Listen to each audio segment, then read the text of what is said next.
हमारे साथ बातचीत के लिए मौजूद हैं उत्तराखंड के पूर्व मुख्यमंत्री और कांग्रेस के वरिष्ठ नेता हरीश रावत जी। उनसे बात करते हैं।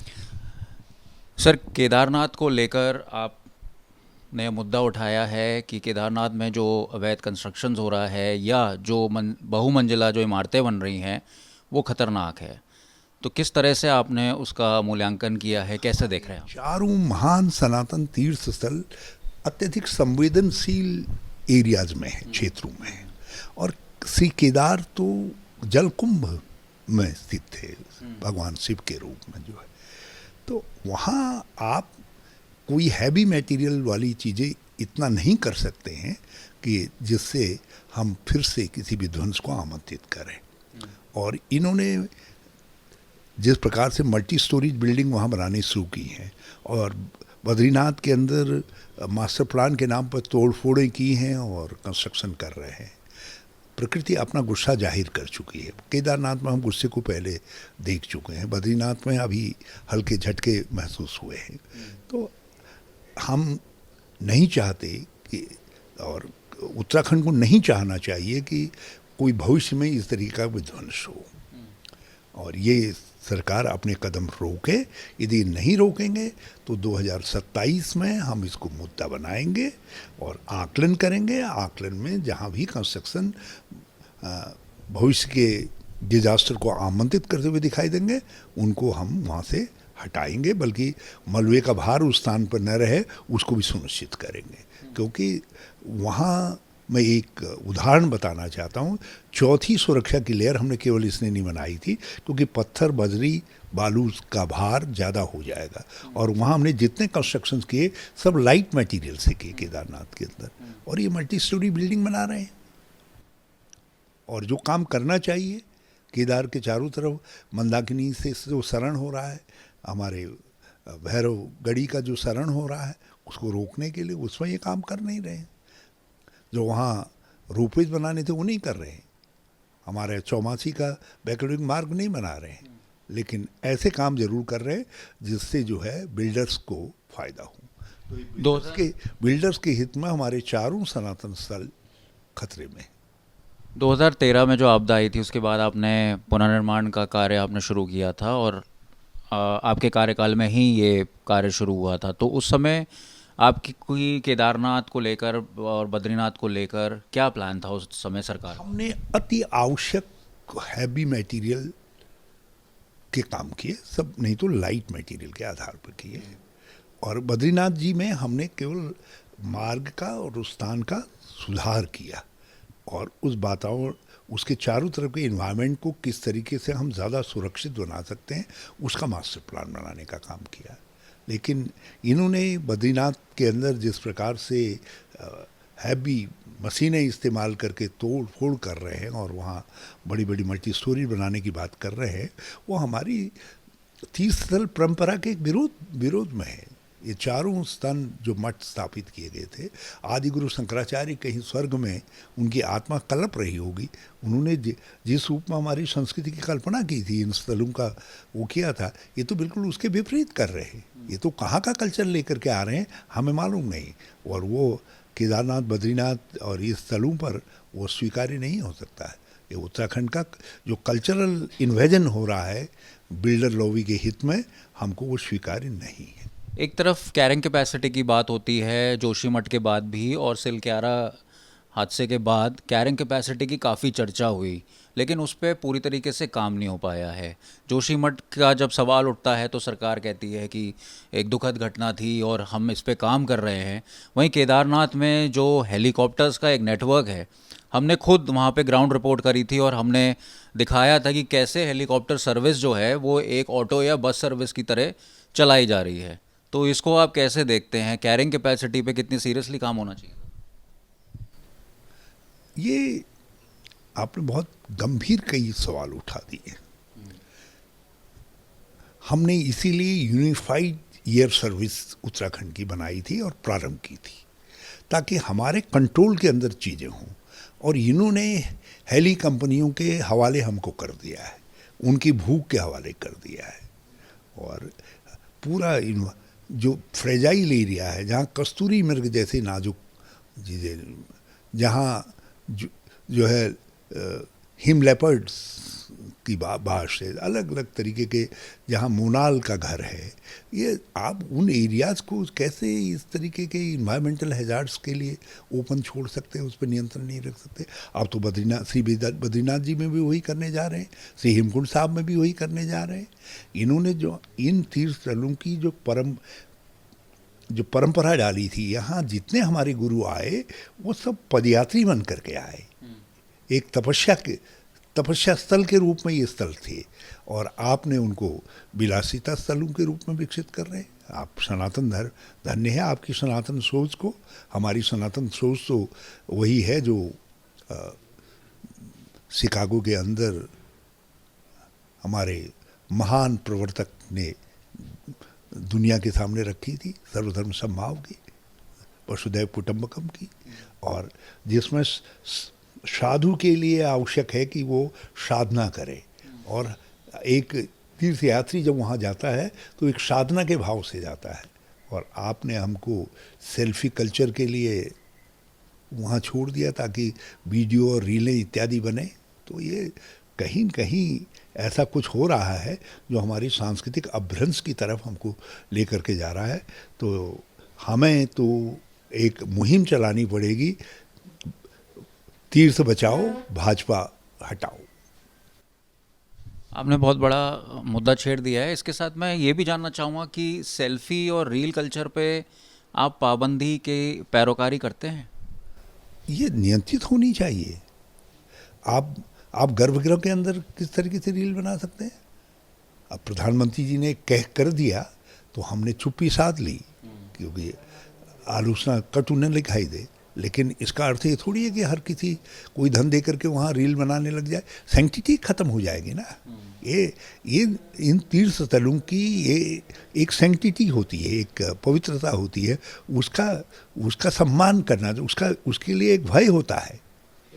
हाँ, हमारे सामने बहुत सारे टेम्पटेशन थे, लेकिन हमने कभी केदारनाथ जी की फ़ोटो तक नहीं खींची अपने साथ।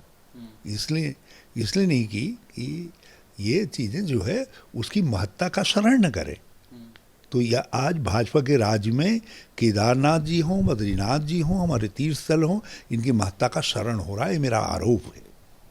केदारनाथ के इलेक्शंस पे बात करते हैं। एक तरफ तो देश में वन नेशन वन इलेक्शन की बात हो रही है, और ये अभी हरियाणा और जम्मू एंड कश्मीर के साथ इलेक्शन हो सकते थे, महाराष्ट्र के इलेक्शन हो सकते थे, लेकिन केदारनाथ का जो बाय इलेक्शन है उसकी कहीं दूर दूर तक आवाज़ नहीं है। आपने बिल्कुल $100 करोड़ का सवाल उठा दिया।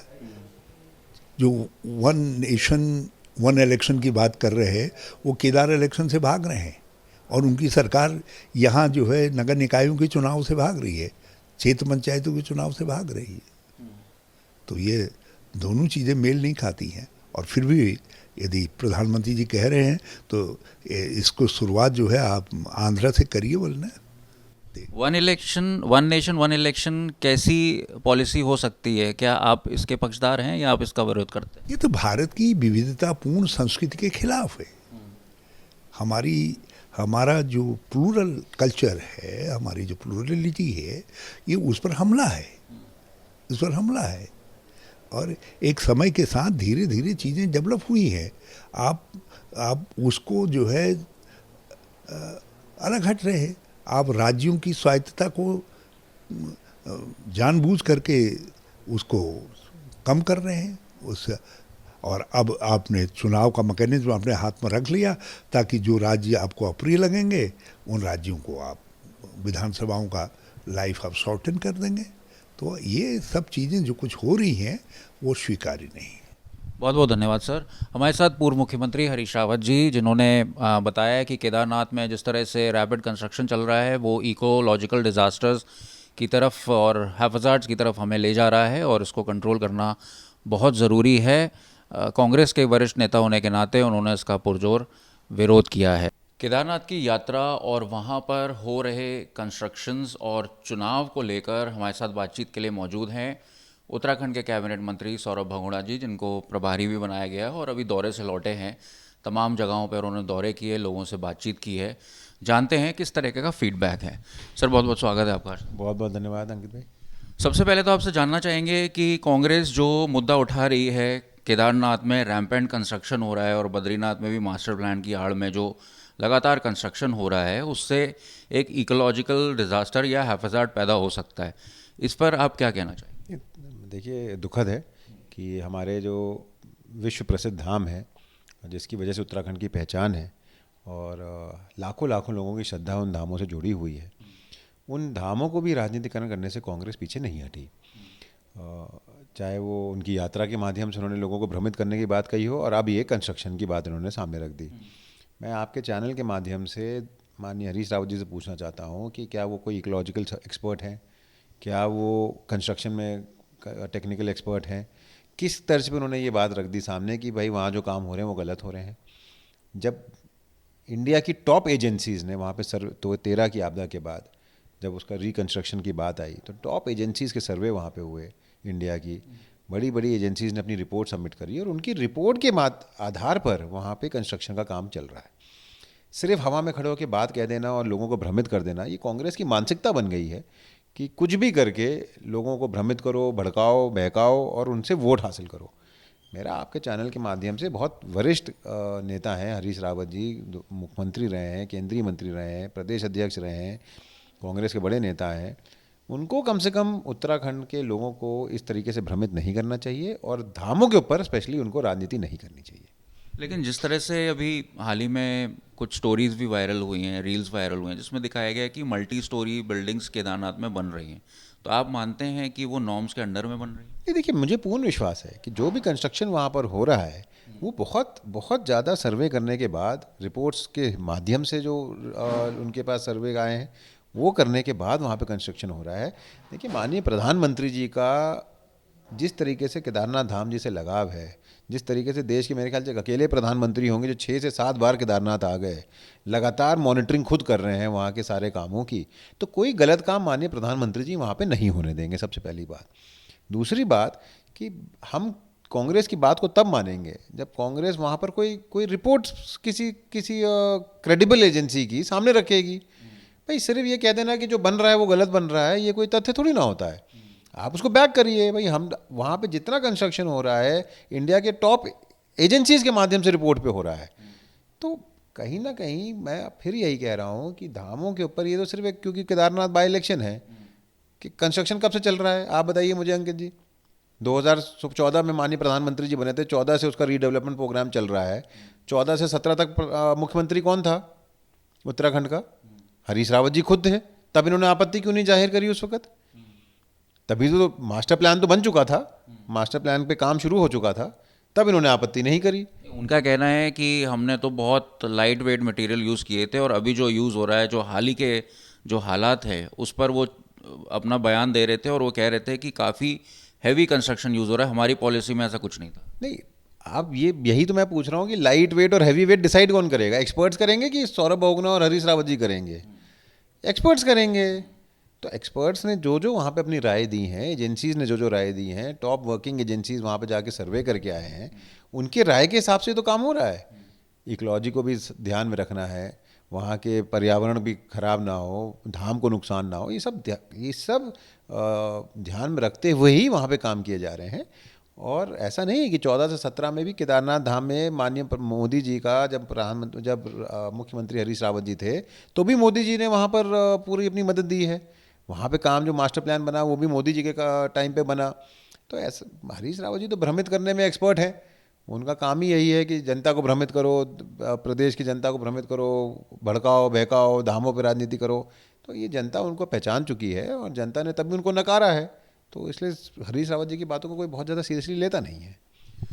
चुनाव पे आते हैं। अभी आपने चुनाव का भी जिक्र किया और उपचुनाव की चर्चा बहुत ज़ोरों से है। हालांकि अभी जम्मू कश्मीर में और हरियाणा में चुनाव हो रहे हैं, लेकिन उसके साथ साथ केदारनाथ पे भी फोकस किया जा रहा है, क्योंकि कांग्रेस ने जिस तरह से बयान दिए लोकसभा चुनाव के बाद कि अयोध्या जीत गए हैं और बद्रीनाथ जीत गए हैं और केदारनाथ भी जीतेंगे, तो उसके बाद पूरे नेशनल पोडियम पे केदारनाथ का फोकस आ गया है। और ऐसा लग रहा है कि जैसे 1982 में पौड़ी का उपचुनाव पे फोकस था, जिसमें आपके दादाजी कैंडिडेट थे, पूर्व मुख्यमंत्री उत्तर प्रदेश, और अब का चुनाव जिसमें भी प्रधानमंत्री का फोकस है और उस समय प्रधानमंत्री का फोकस था, तो कैसे देख रहे हैं? नहीं, देखिए, केदारनाथ जो है प्रधानमंत्री जी का फोकस एरिया में है। उनका लगाव बाबा केदार पे, उनकी श्रद्धा बाबा केदार से जुड़ी हुई है। उनका जिस तरीके से मैंने अभी भी आपको बताया कि मोदी जी ने लगातार पिछले 10 साल में देश के अकेले ऐसे प्रधानमंत्री हैं जो 7 से 8 बार केदारनाथ आ गए बाबा केदार का आशीर्वाद लेने के लिए। और 22 में जब हमारे प्रदेश में चुनाव हुए थे तो हमारी बड़ी बहन और स्वर्गीय शैला रानी रावत जी वहाँ से चुनाव जीत के आई थी, भारतीय जनता पार्टी के टिकट पे जीत के आई थी। तो केदारनाथ की जनता ने 22 में भी माननीय मोदी जी पे विश्वास रखते हुए, पुष्कर सिंह धामी जी के नेतृत्व पे विश्वास रखते हुए और हमारी बड़ी बहन स्वर्गीय शैला रानी रावत जी के काम को देखते हुए उनको चुना था। दुखद परिस्थिति में हम उस बाई इलेक्शन में जा रहे हैं कि आज वो हमारे बीच में नहीं है शैला रानी रावत जी। लेकिन मैं आपसे ये बोलना चाहता हूँ, आपने अभी बद्रीनाथ की बात कही। बद्रीनाथ 22 में कौन जीता था? बीजेपी जीती थी। बद्रीनाथ 22 में भी कांग्रेस ही जीती थी। तो कांग्रेस ने वो सीट रिटेन करी है, कोई भारतीय जनता पार्टी से नहीं जीती है। तो ये, लेकिन केदारनाथ बाई इलेक्शन में मैं आपको ये विश्वास दिला रहा हूँ, मैं वहाँ पर अभी 3 दिन रह के भी आया हूँ। गुप्त काशी मंडल को मेरी जिम्मेदारी दी गई है। मैं वहाँ पे लोगों से भी मिल के आया हूँ, जनप्रतिनिधियों से भी मिल के आया हूँ।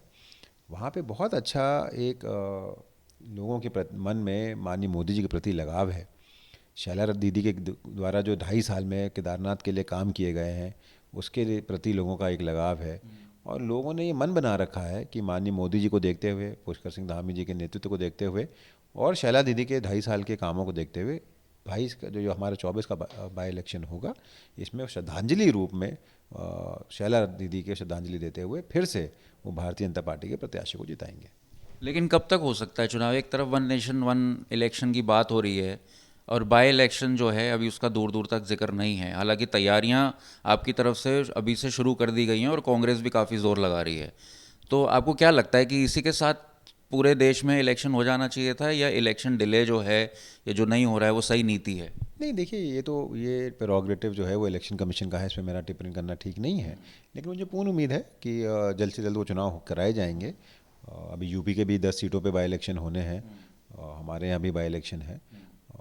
तो मुझे पूर्ण उम्मीद है कि चुनाव जल्दी होगा और भारतीय जनता पार्टी अपनी पूरी तैयारी में केदारनाथ चुनाव के लिए लग गई है। लगातार हमारा संगठन, हमारे सरकार के माध्यम से हम चुनाव में अपनी मेहनत कर रहे हैं। और जब भी चुनाव घोषित होगा भारतीय जनता पार्टी तैयार रहेगी और मुझे पूर्ण उम्मीद है कि केदारनाथ की देवतुल्य जनता भारतीय जनता पार्टी के कैंडिडेट को जिताएगी। आखिरी सवाल लूँगा। इस सवाल के 2 पार्ट हैं। पहला पार्ट ये है कि आप कितने आश्वस्त हैं, आप लोगों से मिले हैं, वहाँ से जो जेन्युइन फीडबैक्स आ रहे हैं वो किस तरीके के फीडबैक्स आ रहे हैं। दूसरा सवाल ये है कि 31 जुलाई को जो आपदा आई थी उससे काफ़ी इम्पैक्ट पड़ा यात्रा पर। अब सवाल ये उठता है, जब यात्रा रुकती है तो लोगों की आजीविका रुक जाती है, और उसी में एक दूसरा पहलू ये होता है कि लोगों की आजीविका चलाने के लिए लोगों की ज़िंदगी खतरे में नहीं डाल सकते। तो आपके सामने दोनों चैलेंजेस हैं। तो पहला सवाल तो ये है कि क्या फीडबैक है। दूसरा सवाल, देखिए, फीडबैक मैं जैसे आपको बताया, फीडबैक पॉजिटिव है और जनता ने अपना मन बना रखा है। उनको भी मालूम है कि केंद्र में सरकार भारतीय जनता पार्टी की है, प्रदेश में सरकार भारतीय जनता पार्टी की है।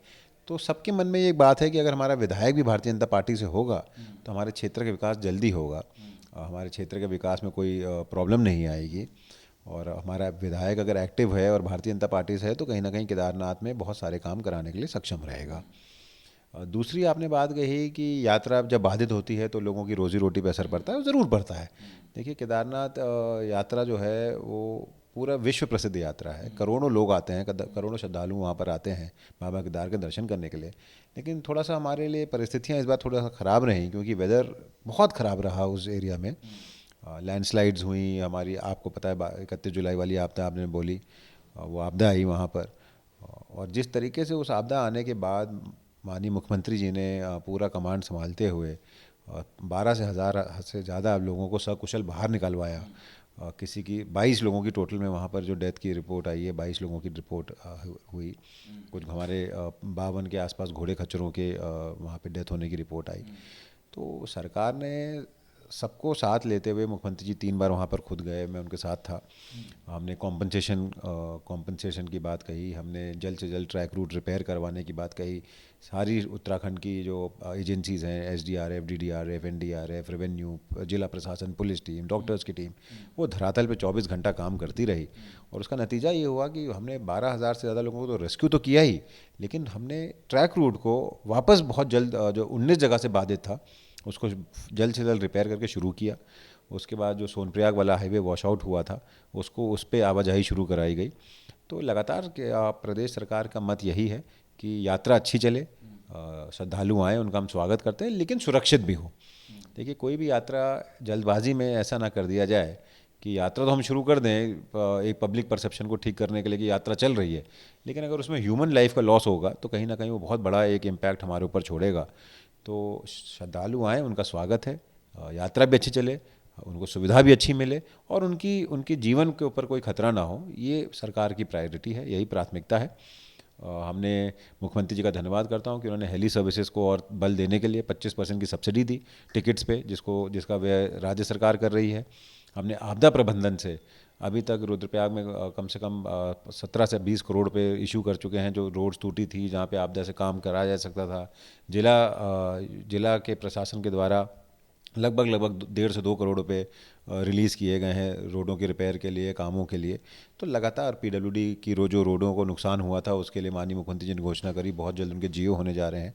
तो लगातार हमारी कोशिश यही है कि यात्रा अच्छी चले, लोगों का रोज़गार प्रभावित ना हो और हमारे श्रद्धालुओं को सुविधा मिले और उनका जीवन सुरक्षित रहे। जिन लोगों को पर सीधा इसका असर पड़ा, जो स्थानीय लोग हैं, आपदा से, यात्रा रुकने से जिनके ऊपर असर पड़ा, उनको कोई मदद दे रही है सरकार? नहीं, ज़रूर दे रही है। जैसे हमने कॉम्पनसेशन के अलग अलग मानक रखे हैं, और जिनका पूरा नुकसान हो गया, दुकानें बह गई, उनका कॉम्पनसेशन अलग है। घोड़े खच्चरों के लिए जो डेथ हुई, उनका कॉम्पनसेशन है। जो हमारे जिन दुकानों को नुकसान हुआ, उनका कॉम्पनसेशन है। तो वो कैटेगरीज वाइज एक वहाँ के कमेटी बनी थी, जिसमें हमारे जिला प्रशासन के लोग, हमारे जनप्रतिनिधि, हमारे वहाँ के प्रमुख लोग, एक कमेटी गठित हुई थी। उस कमेटी के रिकमेंडेशंस पे सारे कॉम्पनसेशन जो हैं वो डिस्पेंस किए जाएंगे, और लगभग फाइनल स्थिति पे हमारा सारा प्रपोजल आ चुका है, और कुछ कॉम्पनसेशन वहाँ पे डिस्पेंस करना शुरू भी कर दिया गया। क्या वहाँ पे यात्रियों को भी हेलमेट के सारे वहाँ पे भेजने की कोशिश? जहाँ पे डेंजर जोन लगेगा, जहाँ पे स्लाइडिंग जोन होगा, जहाँ पे लगता है कि खतरनाक एरिया है, वहाँ पे ज़रूर इसको ज़िला प्रशासन ने बात रखी है कि वो कंसिडर करना चाहेंगे, और हम लोग भी उसके पक्ष में हैं कि अगर कोई किसी भी चीज़ को अडॉप्ट करने से सरकार, अगर ह्यूमन लाइफ बचती है या उसको कोई उसको खतरे से बचता है, तो उसको करना चाहिए। बहुत बहुत धन्यवाद। हमारे साथ कैबिनेट मंत्री सौरभ बहुगुणा काफ़ी आश्वस्त हैं केदारनाथ के उपचुनाव को लेकर। उनका कहना है कि भाजपा की जीत दर्ज होगी, और इसको बतौर श्रद्धांजलि जो विधायक हैं, दिवंगत विधायक शैला रानी रावत, उनको दी जाएगी। और हरीश रावत के बयान पे उन्होंने कहा है कि हरीश रावत और कांग्रेस पार्टी जो है केदारनाथ में कंस्ट्रक्शन को लेकर अफवाह फैला रही है। देहरादून से अंकित शर्मा, आज तक।